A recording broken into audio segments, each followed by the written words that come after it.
Hey, I'm Callie Lewis. You're watching Geek Brief TV. This is Brief 320, brought to you by Drobo. I've had my mitts on a MacBook Air for a few days, and it's seductive, but it's seductive in a way I'm really not used to with a computer. Usually, when I'm looking at a notebook, the first thing I'm interested in is its power. I want a fast hard drive, I want a fast processor, I want fast RAM, and I want it to be quiet. To get that, I'll sacrifice other things. I don't mind if it's heavy, except in the airport. I don't mind if it's hot and almost burns my legs. I want it to be fast. Well, the MacBook Air isn't playing the notebook game my way. It's coming at me with a completely different proposition. It's almost saying, if you're considering a MacBook Pro, don't even look at me because I'm not for you. It's hard to wrap my brain around the concept of a Mac that doesn't fit my mission because I followed the progression of the most modern Mac era. I started with a Mac Mini, that was my switching computer. Then I got an iBook because it was a little more powerful and we were starting to play around with audio in GarageBand.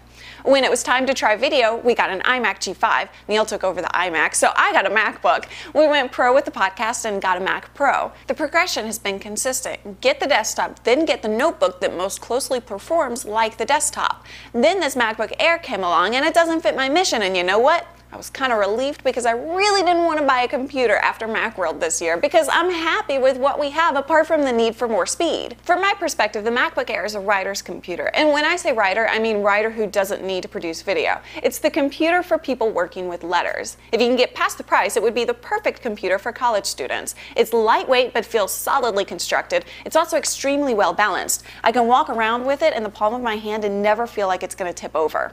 Let's compare it to some other Apple notebooks. I haven't tested this before, so I don't know what the results will be like. I'm going to start up an iBook, a MacBook Pro, and a MacBook Air. Let's see who wins this race. Woo! Nice! Okay, the MacBook Air and the iBook are a little lagging behind here. Okay, there goes the MacBook Air. iBook still hasn't come up. Come on. Oh, there he goes. Who's winning? Looks like the MacBook is winning so far. Oh. MacBook Pro is coming close behind. Oh, the MacBook Air. Okay, I'm excited. We're almost there. Ah! We've got blue screens everywhere.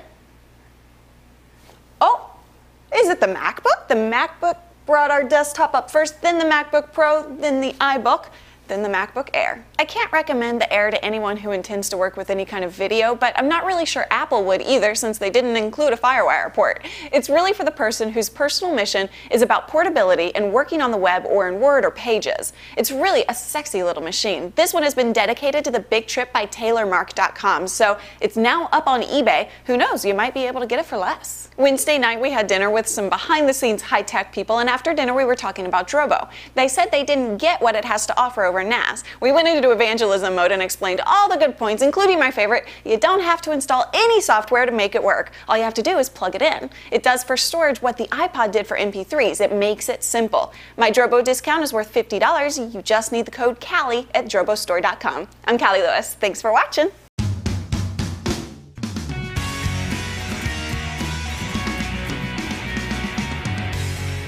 Sheboygan Flavin. Sheboygan Flavin. Sheboygan Flavin. Flavin Sheboygan. Sheboygan Flavin. Oh no! Oh no! Surrounded by Macs. Crazy. Crazy. Almost. Extremely well. That doesn't even make sense.